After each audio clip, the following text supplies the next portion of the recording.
নমস্কার বন্ধুরা, আমি সুশোভন। আপনারা দেখছেন আপনাদের প্রিয় চ্যানেল অদ্ভুত অথচ বাস্তব। আজকের বৈশ্বিক রাজনীতি বা জিওপলিটিক্সের বাস্তব নিয়ম এটাই যে দেশের আকাশ সুরক্ষিত নয় সেই দেশের সীমান্ত এবং অর্থনীতি কোনোদিনই নিরাপদ হতে পারে না। ইউক্রেন থেকে শুরু করে মধ্যপ্রাচ্য, বিশ্বের যুদ্ধক্ষেত্রগুলো আমাদের প্রতিদিন এই বাস্তবতায় মনে করিয়ে দিচ্ছে। আর ঠিক এই সময়ে দাঁড়িয়ে ভারত তার আকাশসীমাকে এমন এক দুর্ভেদ্য দুর্গে পরিণত করতে চলেছে যার পর পৃথিবীর কোনো মহাশক্তি ভারতের দিকে চোখ তুলে তাকানোর সাহস পাবে না।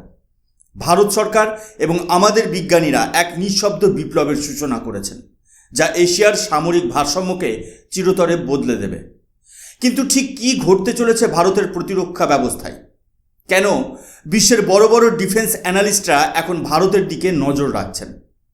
আজকের এই বিশেষ এপিসোডে আমরা এমন কিছু প্রশ্ন নিয়ে আলোচনা করব যা প্রত্যেক ভারতীয়কে গর্বিত করবে, আবার একই সাথে ভাবিয়ে তুলবে।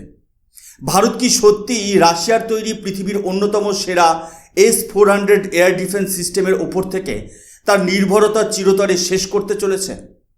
আমাদের দেশের DRDO এমন কোন শক্তিশালী অস্ত্র তৈরি করছে যা চীন বা পাকিস্তানের যে কোনো মিসাইলকে মাঝ আকাশেই ধ্বংস করে দিতে পারে? এবং সবচেয়ে বড় প্রশ্ন, সম্পূর্ণ দেশীয় প্রযুক্তিতে তৈরি ভারতের নিজস্ব সুদর্শন চক্র বা এয়ার ডিফেন্স গ্রিড ঠিক কতটা খতরনাক হতে চলেছে? এই সমস্ত প্রশ্নের উত্তর জানতে এবং ভারতের এই ঐতিহাসিক সামরিক পদক্ষেপের গভীর বিশ্লেষণ বুঝতে ভিডিওটি একদম শেষ পর্যন্ত মনোযোগ দিয়ে দেখুন।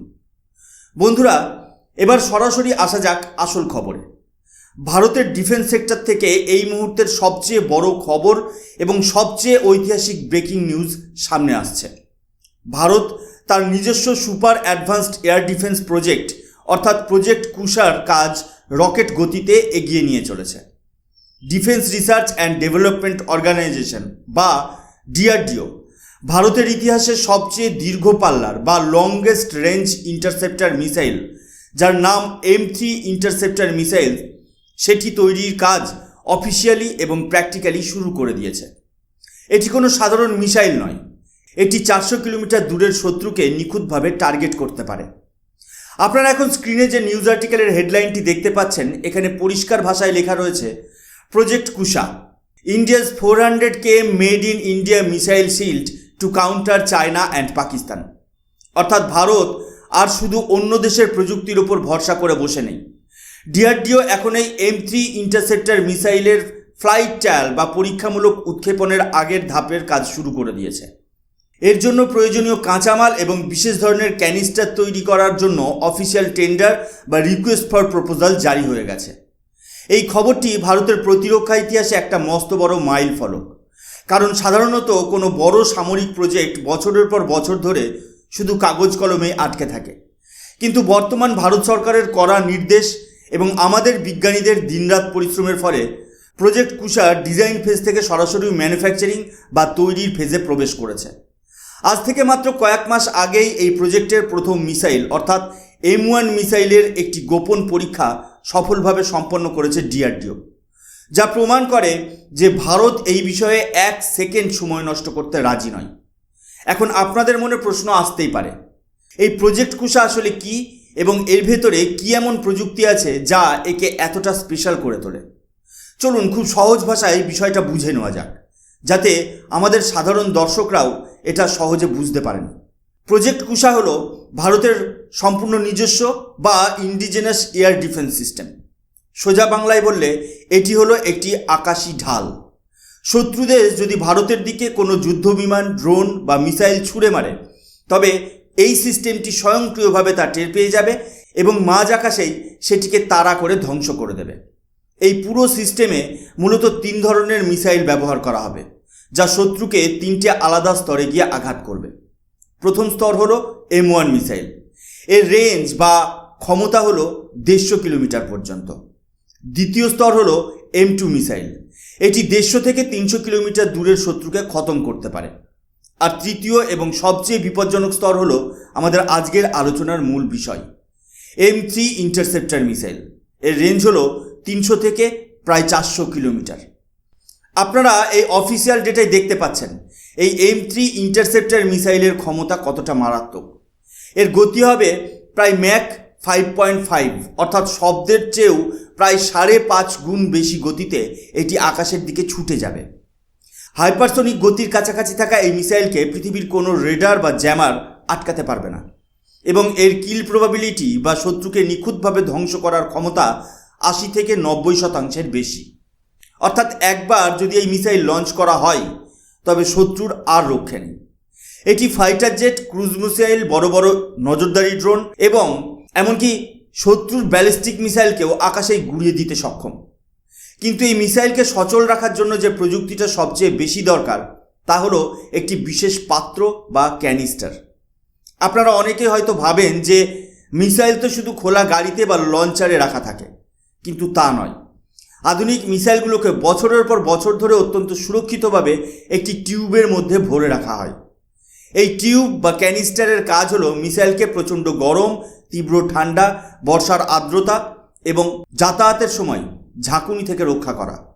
সবচেয়ে বড় কথা, এই ক্যানিস্টারের ভেতর থেকেই মিসাইল সরাসরি ফায়ার বা লঞ্চ করা হয়, যা যুদ্ধক্ষেত্রে ভারতীয় সেনার লঞ্চ প্রিপারেশন টাইম বা আক্রমণের প্রস্তুতির সময়কে অনেক কমিয়ে দেবে। ভারতের আবহাওয়া রাজস্থানের মরুভূমি থেকে শুরু করে লাদাখের -ডিগ্রি তাপমাত্রা পর্যন্ত পরিবর্তিত হয়। তাই আমাদের বিজ্ঞানীদের তৈরি এই ক্যানিস্টার প্রযুক্তি ভারতীয় সেনাকে যে কোনো পরিস্থিতিতে লড়তে সাহায্য করবে। বন্ধুরা, এবার আমরা প্রবেশ করব এই খবরের সবচেয়ে গুরুত্বপূর্ণ অর্থনৈতিক ও ভূরাজনৈতিক বিশ্লেষণে। আপনারা সবাই জানেন যে রাশিয়ার তৈরি S-400 ট্রায়াম্পকে পৃথিবীর অন্যতম সেরা এয়ার ডিফেন্স সিস্টেম বলা হয়। ভারত বিপুল অর্থ খরচ করে রাশিয়ার কাছ থেকে এই সিস্টেম কিনেছে এবং তা আমাদের সীমান্তে মোতায়েনও করা আছে। রাশিয়া আমাদের অত্যন্ত পুরনো এবং বিশ্বস্ত বন্ধু দেশ, এতে কোনো সন্দেহ নেই। কিন্তু আন্তর্জাতিক সম্পর্কের ক্ষেত্রে একটা কথা সবসময় মনে রাখতে হয়, স্বার্থের চেয়ে বড় কোনো বন্ধু হয় না। আজকের দিনে দাঁড়িয়ে ভারত কেন রাশিয়ার ওপর থেকে এই নির্ভরশীলতা কমাতে চাইছে? এর পেছনে ভারত সরকারের একটি অত্যন্ত দূরদর্শী এবং জাতীয়তাবাদী চিন্তাভাবনা কাজ করছে। আপনারা স্ক্রিনে দেখতে পাচ্ছেন, যেখানে সরাসরি তুলনা করা হচ্ছে project Kusha, India's air defence system Kusha versus S-400। রাশিয়ার S-400 সিস্টেমটি অসাধারণ হলেও এর কিছু বড় সমস্যা রয়েছে। প্রথমত, এটি অত্যন্ত ব্যয়বহুল বা কস্টলি সিস্টেম।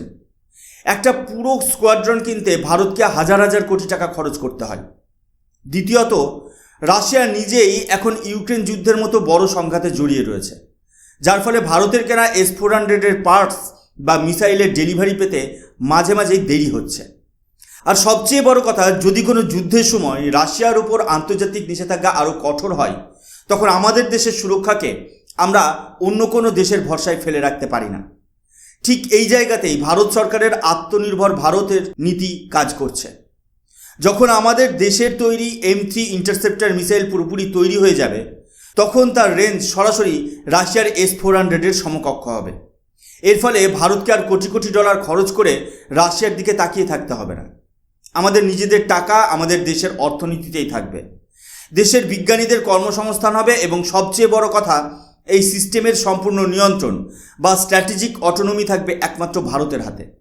শত্রুপক্ষ কোনোদিনই জানতে পারবে না যে আমাদের এই দেশীয় সিস্টেমের ভেতরের সফটওয়্যার কিভাবে কাজ করে, যা যুদ্ধক্ষেত্রে ভারতকে 100% বোনাস সুবিধা দেবে। প্রজেক্ট কুশার এই অভাবনীয় সাফল্যের পেছনে আরও একটা বড় কারণ হলো, ভারত সরকার এবার আর শুধু গবেষণার মধ্যে কোনো প্রজেক্টকে সীমাবদ্ধ রাখছে না। এটিকে খুব দ্রুত এবং বিপুল পরিমাণে তৈরি করার জন্য একটি সম্পূর্ণ বাণিজ্যিক ব্লুপ্রিন্ট বা মাস প্রোডাকশন প্ল্যান তৈরি করা হয়েছে। এই পুরো প্রজেক্টটির ডিজাইনের দায়িত্ব সামলাচ্ছে DRDOর অধীনস্থ ল্যাবরেটরি DRDL। কিন্তু এই মিসাইল এবং এর ভেতরের জটিল ইলেকট্রনিক সিস্টেমগুলো কারা তৈরি করবে? এখানেই ভারতের দুই রাষ্ট্রায়ত্ত সংস্থা BEL অর্থাৎ বেল এবং BDL কাঁধে কাঁধ মিলিয়ে কাজ শুরু করেছে। আপনারা এই শেষ স্ক্রিনশটটিতে দেখতে পাচ্ছেন, পরিষ্কার উল্লেখ করা রয়েছে ভারতের উত্তরপ্রদেশে যে নতুন ডিফেন্স করিডর বা প্রতিরক্ষা করিডর তৈরি করা হচ্ছে, সেখানে বেল ইতিমধ্যেই একটি বিশাল জমি এবং ম্যানুফ্যাকচারিং প্ল্যান্ট চিহ্নিত করে ফেলেছে। বিভিন্ন রিপোর্ট অনুযায়ী ভারত সরকার এই ফ্যাক্টরিগুলো থেকে বছরে প্রায় 300 থেকে 400টি ইন্টারসেপ্টর মিসাইল তৈরি করার টার্গেট নিয়েছে। ভাবুন একবার, বছরে 300 থেকে 400টি মিসাইল উৎপাদন করা মানে ভারতের সেনাবাহিনীর কাছে কোনোদিনই মিসাইলের অভাব হবে না। যে উত্তরপ্রদেশকে একসময় দেশের শিল্পক্ষেত্রে পিছিয়ে পড়া রাজ্য ভাবা হতো, আজ মোদী সরকারের দূরদর্শী প্রতিরক্ষা নীতির কারণে সেই উত্তরপ্রদেশের মাটিতে তৈরি হতে চলেছে ভারতের আকাশকে রক্ষা করার সবচেয়ে আধুনিক অস্ত্র। এটি শুধু দেশের সামরিক শক্তিই বাড়াচ্ছে না, বরং আমাদের দেশীয় ডিফেন্স ম্যানুফ্যাকচারিং সিস্টেমকে এক ধাক্কায় অনেক উঁচুতে নিয়ে যাচ্ছে। ভারতের এই প্রাইভেট কোম্পানিগুলোও এই প্রজেক্টে কাঁচামাল ও ছোটোখাটো পার্টস সাপ্লাই করে লাভবান হচ্ছে। বন্ধুরা, এই পুরো আলোচনার পর একটা বিষয় পরিষ্কার যে ভারত এখন আর প্রতিরক্ষা ক্ষেত্রে রক্ষণাত্মক মোডে নেই। ভারত এখন সম্পূর্ণ আক্রমণাত্মক ও দূরদর্শী নীতিতে বিশ্বাসী। এই প্রজেক্ট কুশার মাধ্যমে ভারত আসলে তার চূড়ান্ত এয়ার ডিফেন্স নেটওয়ার্ক গড়ে তুলেছে, যার অফিসিয়াল নাম দেওয়া হয়েছে সুদর্শন চক্র। বর্তমানে আমাদের দেশের সুরক্ষায় ছোট রেঞ্জের জন্য রয়েছে আকাশ এয়ার ডিফেন্স সিস্টেম, মাঝারি রেঞ্জের জন্য ভারত ও ইসরায়েলের যৌথ প্রযুক্তিতে তৈরি এমআর-স্যাম এবং দীর্ঘ পাল্লার জন্য রয়েছে রাশিয়ার S-400। কিন্তু আমাদের বিজ্ঞানীরা এই সমস্ত আলাদা আলাদা সিস্টেমকে ভারতের নিজস্ব একটি সেন্ট্রাল কমান্ড নেটওয়ার্কের সাথে যুক্ত করছেন, যার টেকনিক্যাল নাম হলো AICCS। এই নেটওয়ার্কের সাথে যখন আমাদের নিজস্ব M3 ইন্টারসেপ্টর মিসাইল যুক্ত হবে, তখন ভারতের আকাশ সীমায় একটি মাছি গলতেও 10 বার ভাববে। চীন বা পাকিস্তান যদি একসাথে শত শত মিসাইল ছুড়েও ভারতের ওপর স্যাচুরেশন অ্যাটাক করতে চায়, আমাদের এই সুদর্শন চক্র গিট স্বয়ংক্রিয়ভাবে সেগুলোকে চিহ্নিত করে ধ্বংস করে দেবে। 2022 সালে ভারত সরকারের ক্যাবিনেট এই প্রজেক্টের অনুমোদন দিয়েছিল। 2023 সালে এর অফিসিয়াল সিলমোহর পড়ে এবং 2026 সালের শুরুতেই এর প্রথম টেস্ট সফল হয়। আর এখন এই 2026-এর মাঝামাঝি সময় দাঁড়িয়ে আমরা দেখছি এর সবচেয়ে শক্তিশালী M3 মিসাইলের কাজ পুরোদমে শুরু হয়ে গেছে। ডিফেন্স অ্যানালিস্টদের মতে 2028 থেকে 2030 সালের মধ্যে এই সিস্টেম পুরোপুরি ভারতীয় সেনাবাহিনীতে অন্তর্ভুক্ত বা ইন্ডাকশন হওয়ার শুরু হয়ে যাবে। যে ভারত একসময় ছোট একটা বুলেটের জন্য বিদেশের দিকে তাকিয়ে থাকতো, আজ সেই ভারত 400 কিলোমিটার রেঞ্জের হাইপারসোনিক গতির ইন্টারসেপ্টর মিসাইল নিজের বাড়িতে তৈরি করছে। এর চেয়ে গর্বের আর কি হতে পারে? ভারত সরকারের এই সময়োপযোগী সিদ্ধান্ত এবং আমাদের DRDOর বিজ্ঞানীদের এই অবিশ্বাস্য সাফল্য প্রমাণ করে যে একবিংশ শতাব্দী সত্যিই ভারতের শতাব্দী। ভারতের এই দুর্দান্ত অগ্রগতি এবং রাশিয়ার ওপর নির্ভরতা কমিয়ে সম্পূর্ণ স্বনির্ভর হওয়ার এই ঐতিহাসিক পদক্ষেপ নিয়ে আপনারা কি ভাবছেন? আমাদের বিজ্ঞানীদের এই সাফল্য আপনাদের কতটা গর্বিত করছে? অবশ্যই আপনাদের মূল্যবান মতামত নিচে কমেন্ট সেকশনে লিখে জানান।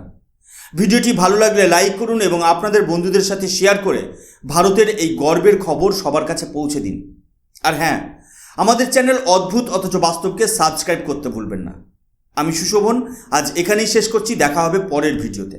ততক্ষণ পর্যন্ত ভালো থাকবেন, সুস্থ থাকবেন। জয় হিন্দ, বন্দে মাতরম, ভারত মাতা কি জয়।